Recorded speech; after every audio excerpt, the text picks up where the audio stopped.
নানা জল্পনা কল্পনার অবসান ঘটিয়ে অবশেষে রাষ্ট্রপতির পদ থেকে পদত্যাগ করলেন রাষ্ট্রপতি শাহাবুদ্দিন চুপ্পু। আজ তার যে পদত্যাগপত্র, সেই পদত্যাগপত্র বঙ্গভবনের যিনি সামরিক সচিব রয়েছেন তিনি রাষ্ট্রপতির যে পদত্যাগপত্র সেটি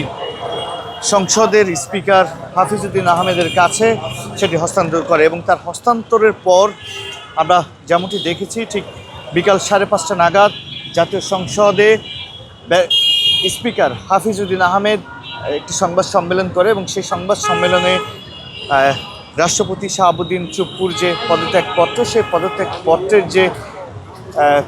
বিষয়বস্তু রয়েছে সে সকল কিন্তু আসলে পরে সংবাদ কর্মীদের সামনে কিন্তু আসলে উপস্থাপন করেন এবং রাষ্ট্রপতি শাহাবুদ্দিন চুপ্পু পদত্যাগের কারণ হিসেবে দেখিয়েছে তার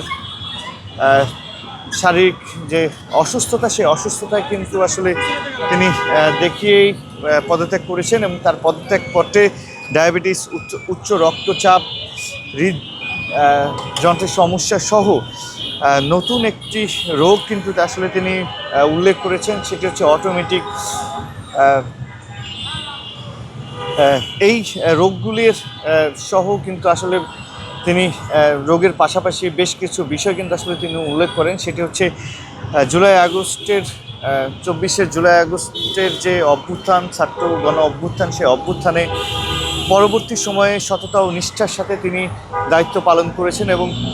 সে বিষয়গুলোও কিন্তু আসলে তিনি উল্লেখ করেছেন। দর্শক, রাষ্ট্রপতির এই পদত্যাগের পরে আমরা যেমনটি দেখেছি রাজধানীতে ইনকিলাব মঞ্চ একটি বিক্ষোভ মিছিল করেন, যে বিক্ষোভ মিছিলের কিন্তু রাষ্ট্রপতি শাহাবুদ্দিন চুপ্পুর গ্রেফতার এবং বিচারের দাবিতে তারা বিক্ষোভ মিছিল করেন। 2024 সালের গণ অভ্যুত্থানের পর আমরা যেমনটি দেখেছি রাষ্ট্রপতি শাহাবুদ্দিন চুপ্পুর যে রাষ্ট্রপতি পদ নিয়ে কিন্তু আলোচনা সমালোচনা নানা বিতর্ক তৈরি হয়েছিল, তবে সব কিছু শেষে বিএনপি সরকারের ক্ষমতার গ্রহণের কয়েক মাসের ভিতরেই কিন্তু আজ রাষ্ট্রপতি শাহাবুদ্দিন চুপ্পু পদত্যাগ করলেন তার রাষ্ট্রপতি পদ থেকে এবং আমরা যেমনটি জানতে পেরেছি রাষ্ট্রপতি শাহাবুদ্দিন চুপ্পু খুব দ্রুত সময়ে এই বঙ্গভবন ত্যাগ করবেন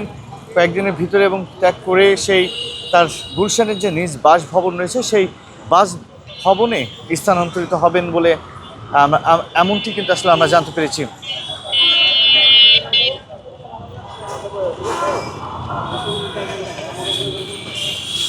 দর্শক, আরেকটি বিষয় যদি জানিয়ে রাখি, অতিরিক্ত দায়িত্ব হিসেবে এবং অস্থায়ী দায়িত্ব হিসেবে রাষ্ট্রপতি দায়িত্ব পালন করবেন হাফিজউদ্দিন আহমেদ।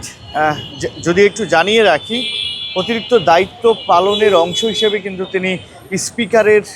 শপথের সময়ে এই রাষ্ট্রপতির শপথও কিন্তু আসলে তিনি গ্রহণ করেছিলেন, যার ফলশ্রুতিতে তিনি অস্থায়ী দায়িত্ব পালন করবেন রাষ্ট্রপতির এবং এর পরবর্তীতে যে রাষ্ট্রপতি নির্বাচন, সেই রাষ্ট্রপতি নির্বাচন প্রক্রিয়া শেষে